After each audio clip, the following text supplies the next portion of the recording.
नमस्कार, स्वागत आप सभी का इंडिया फर्स्ट न्यूज के खास प्रोग्राम एस्ट्रोलॉजी फर्स्ट में।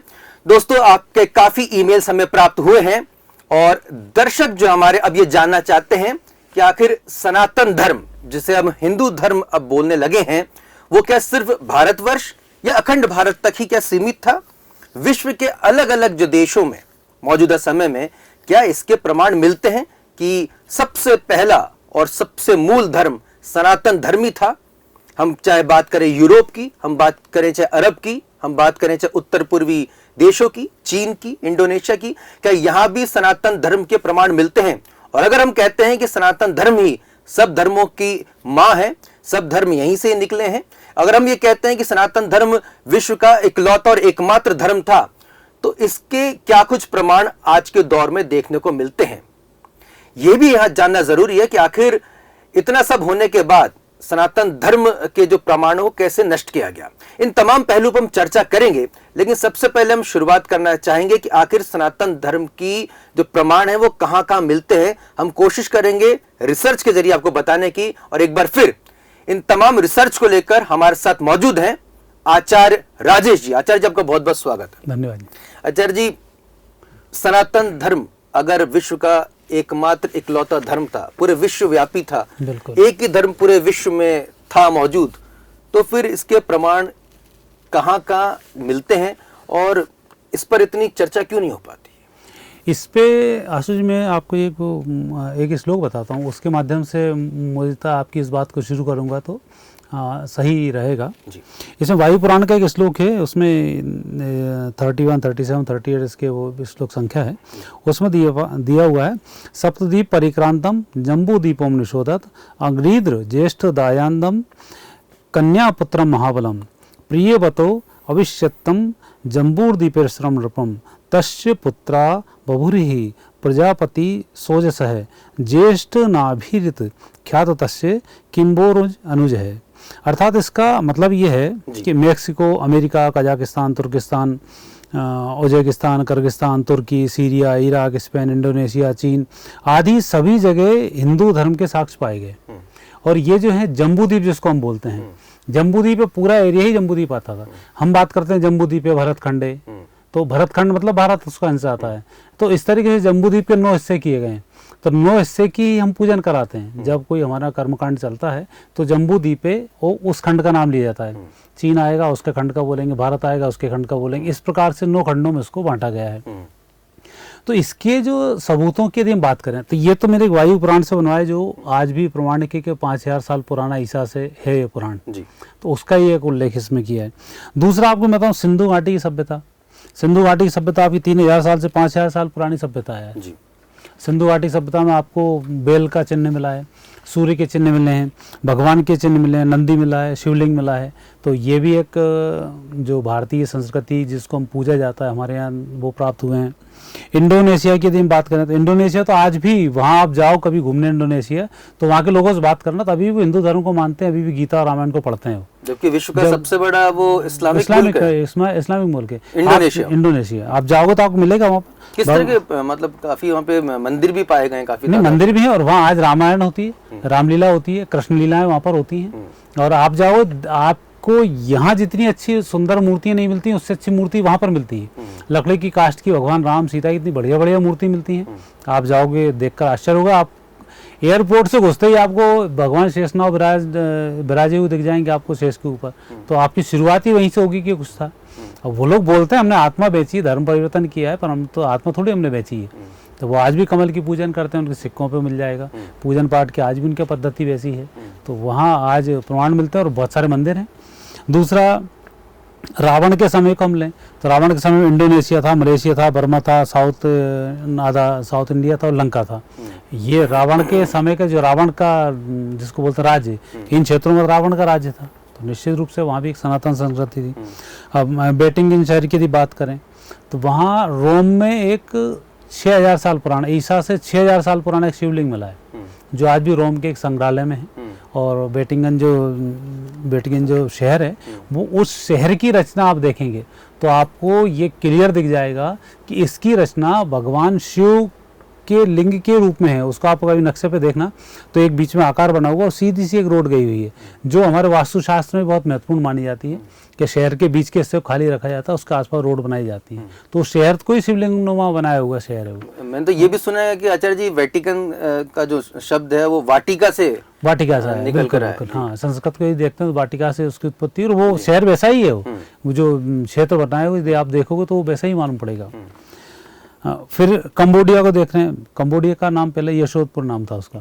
तो कंबोडिया का सूर्यवर्धन वहाँ पे राजा थे 11वीं शताब्दी तक, तो वहाँ उन्हीं के राज रहा है। उसके बाद फिर आज वहाँ देखते हैं भगवान विष्णु के मंदिर मिलते हैं, भगवान शिव जी के वहाँ बहुत पुराने पुराने शिवलिंग मिलते हैं, भगवान विष्णु जी की भी वो गदा और चक्र वाली मूर्ति मिलती है। अच्छा। इसका मतलब हम जैसे बोलते हैं कि भगवान कृष्ण के पास चक्र आया, इसके पहले भगवान विष्णु जी का मुख्य अस्त्र शस्त्र है जो चक्र के रूप में, तो वो भी मंदिर वहाँ 7,000 साल पुरानी मूर्ति उसमें मिली है।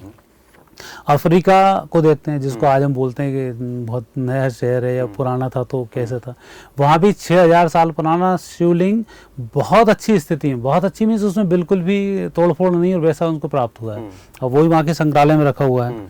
और वो अफ्रीका में मिस्र एक देश है जिसकी सबसे पुरानी सभ्यता मानी जाती है, और वहां भी आचार्य जी कमोबेश मूर्तियां ही मिलती हैं, खुदाई से निकल रहा हूँ, लेकिन उसके बावजूद भी कहा जाता है कि साहब देखिए वो तो मूर्ति पूजा जो है वो पुरानी थी और अब जो है निराकार और इस तरह की बातें कही जाती है, लेकिन कहीं पे भी खुदाई करें तो शिवलिंग और मूर्तियां निकलती ही हैं विश्व के किसी भी कोने में। बिल्कुल। आपने क्या किया, भारतीय संस्कृति को नीचा दिखाने के लिए, अपनी संस्कृति को ऊंचा बढ़ाने के लिए आपने सतही तौर पर तो तोड़ दिए मंदिर, लेकिन सतही तौर पर चूंकि ये संस्कृति आज लाखों साल पुरानी बात करती है, वो कहीं ना कहीं खुदाई करते हो तो खुदाई करने में फिर दूसरे किसी भी धर्म के अवशेष नहीं मिलते हैं। फिर अवशेष मिलेंगे तो शिवलिंग के मिलेंगे, फिर अवशेष मिलेंगे विष्णु के मिलेंगे, फिर अवशेष मिलेंगे नंदी के मिलेंगे। तो वो जो अवशेष मिल रहे हैं वो संकेत इस बात के हैं। पूरी दुनिया में आज आप अमेरिका चले जाओ, अमेरिका में कितने 1000 साल पुराना हनुमान जी की मूर्ति मिली है। तो यदि आप अमेरिका को नया देश मानते हो 400 साल पुराना, तो 11,000 साल पुराना हनुमान जी का वहां पर कैसा मिला बिल्कुल स्वरूप। तो वो और आज एक रिसर्च है वहां पे, तो शायद ये भी कहा जाए कि कपी जो प्रजाति थी जो कि वानरों की, वो वहां पाई जाती थी। नहीं, ये भी है भगवान कपी जो प्रजाति है जिसको बोलते हैं ना कि बंदर थे, ये बंदर जैसे ही दिखते थे। इवन वो मनुष्य जाति का एक बहुत थोड़ा सा कमजोर रूप कह सकते हैं उसे, उसके पूंछ हुआ करती थी, लेकिन बुद्धिमान बहुत हुआ करते थे। उस मतलब वैरायटी के लोग अब नहीं है कि हनुमान जी की बात थोड़ा सा उल्लेख आता है, कुछ कुछ लोग हैं वहाँ पर जो कभी दिखते हैं, पर मूल जाति यही थी। तो इन सब क्षेत्रों को देखा जाए और इन सब के रिसर्च को देखा जाए, इनकी खुदाई की सब चीज़ों को देखा जाए, तो पूर्ण रूप से सनातन धर्म ही था जो जिंदा है और आज भी जिंदा है, और आज भी खुदाई कर रहे हैं, आज भी मिलता चला जा रहा है। तो इसके पूरे प्रमाण इतने सारे तो मैंने आपको दिए, वैसे बहुत सारे प्रमाण है मेरे पास इसके। जी, हड़प्पा, मोहनजोदाड़ो। हाँ, मोहनजोदाड़ो, हड़प्पा, उसकी आप देखो तो नगर ही कितने अच्छे बसे हुए थे। वहाँ की तो आज ये बोलते हैं कि पता ही नहीं पड़ा संस्कृति कैसे नष्ट हुई, या तो कोई महामारी होगी या पानी की कमी होगी, संस्कृति नष्ट हुई होगी। तो उस प्रकार से कई भूकंप आ जाते हैं। पहले भी आप जैसे बद्रीनाथ केदारनाथ को देखते हैं, एक भूकंप के बाद दोनों में 300 किलोमीटर की दूरी हो गई, नहीं तो पहले दोनों मंदिरों का एक ही पुजारी हुआ करता था। तो उस तरह से कुछ परिवर्तन हुए हैं और भारतीय संस्कृति का कहीं ना कहीं कमजोर हुई। पर आचार्य जी, जर्मनी के लोग खुद को आज भी आर्यन ब्रीड का ही मानते हैं। वो कहते हैं कि हम आर्यन रेस से ताल्लुक रखते हैं, जो कहीं ना कहीं भारत से ही जो उसका जुड़ाव है। इंग्लैंड में भी ये पढ़ने में आता है कि वहां पर सूर्य पूजा हुआ करती थी। ईसाई धर्म से पहले वहां पे सूर्य पूजा हुआ करती थी।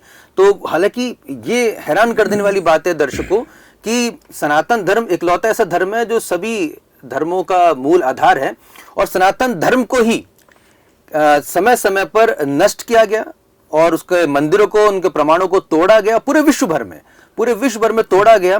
और इस पूरे तोड़फोड़ के बाद आचार्य जी ऐसी खामोशी ओढ़ ली गई और नया इतिहास रचा गया, नई किताबें लिख दी गई। उन पुरानी किताबों को, उनके प्रमाणों को जहां भी हो सकता था नष्ट भ्रष्ट किया गया।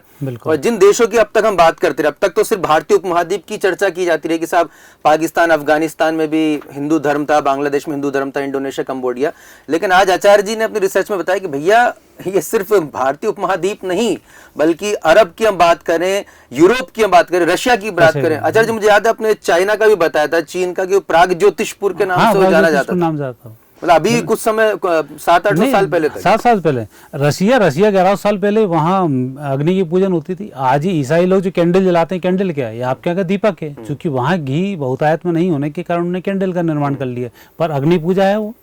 रशिया में जल की पूजा होती थी, विद्युत जो चमकती थी उसकी पूजन करते थे वो। वहाँ पे भी 3 प्रकार के देवताओं का पूजन होता है, आज भी वहाँ लोग इस चीज़ को मानते हैं।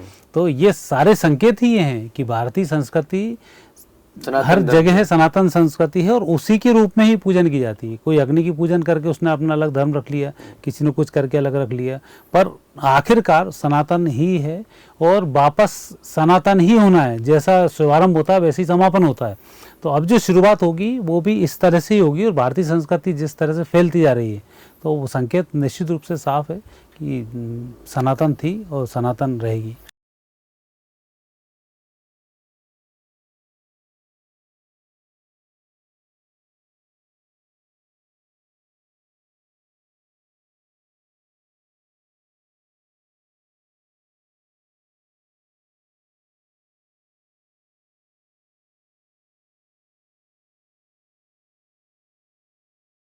अजर जी, लेकिन ये सवाल उठता है कि आखिर ऐसा कौन सा कालखंड था जिसकी वजह से सनातन धर्म कमज़ोर हुआ, और इस तरह के आताताइयों ने, कहा जा सकता है कि जिन्होंने मंदिर तोड़े, तमाम प्रमाण तोड़े और उसका नए सिरे से इतिहास लिखना शुरू कर दिया। तो सबसे पहले जड़ें कब कमज़ोर होना शुरू हुई, कब कहा जा सकता है कि इस तरह की शुरुआत हुई?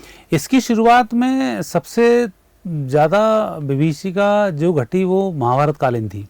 उस समय जो युद्ध हुआ था, उस युद्ध के बाद लोग इतना डर गए थे कि 2000 साल तक कोई उत्पात नहीं हुआ। मतलब उस युद्ध की विभीषिका इतनी खतरनाक थी, इतने लोग उसमें मारे गए थे। उसके बाद फिर लोग इधर उधर तक फैल गए, कुछ अलग गए, कोई कुछ चले गए। फिर इसके बाद चाणक्य चंद्रगुप्त के टाइम हुआ, अशोक के टाइम जो है कि युद्ध फिर लड़ा गया, तो उसने कलिंग जो उसने युद्ध लड़ा, युद्ध लड़ने के बाद घोषणा कर दी अब मुझे युद्ध नहीं लड़ना है, वो बौद्ध धर्म उसने अपना लिया। तो पहले बौद्ध धर्म फैलना शुरू हुआ, चीन में पूरा बौद्ध धर्म गया, अफगानिस्तान में बौद्ध गया, चीन यहाँ बौद्ध गए। बौद्ध के लोग फिर अहिंसा परमो धर्मा के लोग हुआ करते थे। तो उसमें फिर जो विकृत मानसिकता के जो लोग हुआ करते थे, इन्होंने उनको पकड़ना शुरू किया। तो सबसे पहले बौद्धों को कन्वर्ट किया, चीन कन्वर्ट हुआ, अफगानिस्तान कन्वर्ट हुआ। ऐसे करते हुए भारतीय संस्कृति को धीरे धीरे नुकसान हुआ। क्योंकि आज आप देखेंगे ईरान की स्थिति, 15 साल में पारसियों को भगाकर पूरा मुस्लिम देश बना लिया। 50 साल के अंदर पूरा यूरोप को ईसाई में कन्वर्ट कर लिया गया।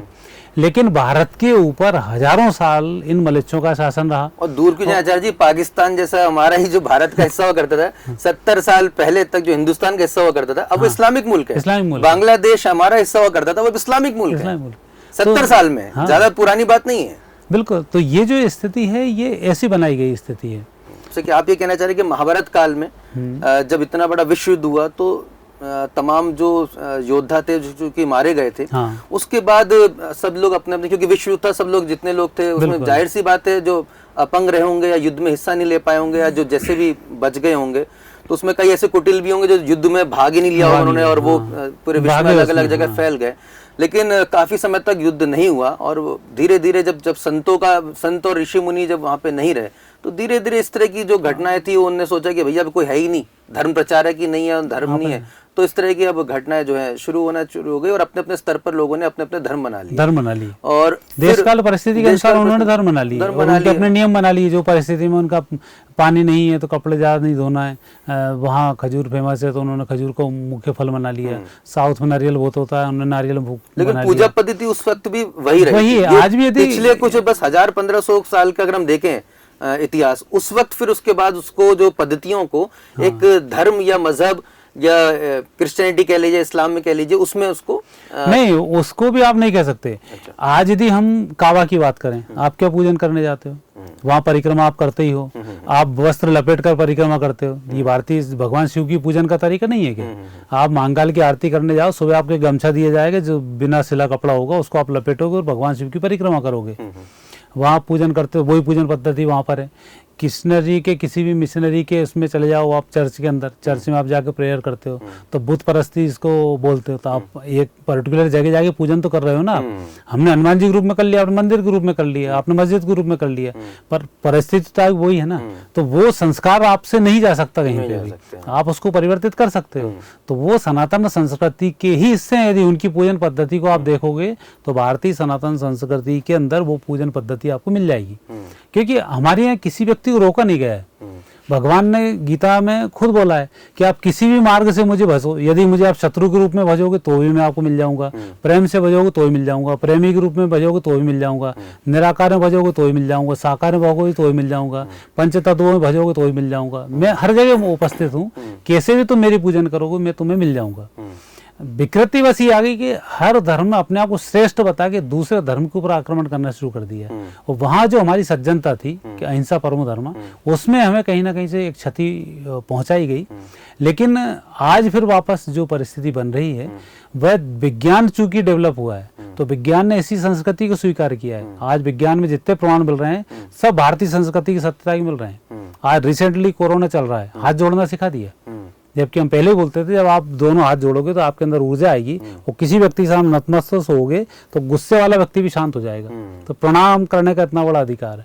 आप किसी व्यक्ति को हाथ से मारोगे 100, 200, 500, 600 लोगों को तो मार सकते हो, लेकिन एक बार हाथ आपने जोड़ लिया तो 1 लाख लोग आपके हो जाएंगे। तो हाथ जोड़ते ही लाखों लोग आपके हो जाते हैं, जबकि आप शक्ति कितनी, कितनों को मारोगे आप। तो संस्कृति निश्चित रूप से पूजनीय है और यही संस्कृति पूजनीय रहेगी, भले कितने मंदिर तोड़ दिए जाए, कितने प्रमाण। और आज विश्व में किसी भी जगह आर्कियोलॉजिस्ट जो हैं वो जब भी खुदाई करते हैं, प्रमाण खोजते हैं, तो वहां पर भारतीय संस्कृति और सनातन धर्म या जिसे हिंदू धर्म हम बोलते हैं उसके प्रमाण मिलते हैं। शिवलिंग मिलते हैं, मंदिर मिलते हैं, मूर्तियां मिलती हैं। और ये जो पूरी रिसर्च जो आचार्य जी बता रहे हैं वो इन तमाम देशों के संग्रहालय, म्यूजियम्स में भी वो तमाम मूर्तियां मौजूद हैं। और आचार्य जी मतलब जो आपने कितना बड़ी बात बोली कि ईसा पूर्व अगर बोल रहे हैं तो कुछ ना कुछ पूर्व में तो रहा ही है। और एक शब्द है सेंट, हमारे यहाँ संत बोलते हैं, और वही शब्द जो है वहां पर जाके सेंट बन जाता है। सेंट पीटर्सबर्ग हमने नाम सुना होगा, कई जगह सेंट बोलते हैं। तो वो शब्द वो लोग बोल ही नहीं पाते। कई भाषाएं ऐसी जिनमें कई शब्द तो विलुप्त हैं। आज संस्कृत भाषा ज्यादा, हमारे कितने सारे शब्द हैं, संस्कृत से कम हिंदी में आते हैं, हिंदी से कम बाकी उसमें आते हैं, तो बहुत सारे शब्द वहाँ विलोप हो जाते हैं। तो इसलिए संत को सेंट कर दिया जाता है। और सूर्य को सन बोल देते हैं, मतलब दोनों का, एक मून को मंडे बोलते हैं और हमारे चंद्र बोला, चंद्रवार बोला जाता है। ऋषि अगस्त के नाम पे मुझे लगता है कि अगस्त का जो महीना है, अगस्त वो उन्होंने किया होगा, अगस्त जिसे बोलते हैं जी। तो वो ये प्रमाण बिल्कुल सामने हैं।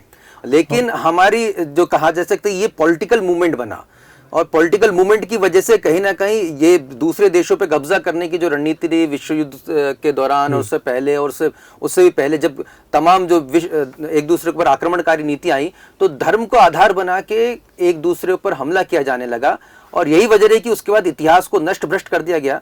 इसके भी प्रमाण मौजूद है कि नालंदा में, तक्षशिला में जो पुस्तकालय थे पूरी तरह से जला दिए गए, तमाम जो किताबें जला दी गई। और अब दर्शकों की सनातन धर्म को कहीं ना कहीं अब फिल्मों के जरिए भी, जो आचार्य जी आपने बताया इससे पहले, मैंने इसलिए उसको स्पेशल किया था। भारतीय संस्कृति को किस रूप से टारगेट किया जाता है, जरा जरा से घर के सीरियल्स के रूप में, फिल्मों के रूप में, छोटे छोटे सी कहावतों के रूप में।